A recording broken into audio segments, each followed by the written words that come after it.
ঢালিউডের জনপ্রিয় দুই তারকা শাকিব খান ও ইয়ামিন হক ববিকে অনেকদিন পর দেখা গেছে এক ফ্রেমে। রবিবার এফডিসিতে নিজেদের ছবির শুটিংয়ের ফাঁকে তাদের এই সাক্ষাৎ ঘটে। দীর্ঘ বিরতির পর দুজনকে একসঙ্গে দেখে আনন্দিত হন উপস্থিত শিল্পী ও কলাকুশলীরা। সাক্ষাতের সময় দুজনকে বেশ হাস্যোজ্জ্বল দেখা যায়। জানা গেছে অনেকদিন পর দেখা হওয়ায় তারা একে অপরের খোঁজ খবর নেন এবং মেতে ওঠেন আলাপচারিতায়। শাকিব বর্তমানে এফডিসিতে তার নতুন সিনেমা সোলজারের শুটিং নিয়ে ব্যস্ত সময় পার করছেন। অন্যদিকে ববি সম্প্রতি অস্ট্রেলিয়া থেকে দেশে ফিরে নতুন ছবি তসনসের টানা শুটিংয়ে অংশ নিচ্ছেন। সূত্র জানায়, রবিবার এফডিসির পাশাপাশি দুটি ফ্লোরে শুটিং চলছিল শাকিব ও ববির।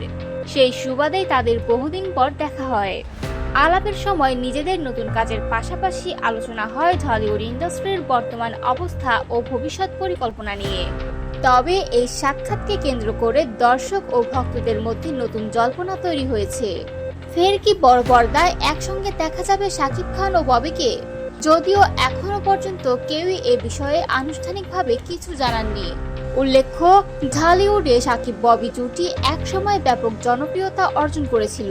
তারা একসঙ্গে অভিনয় করেছেন একাধিক সফল ছবিতে, যার মধ্যে full and final, hero the superstar, রাজত্ব, রাজাবাবু ও নোলক বিশেষভাবে উল্লেখযোগ্য।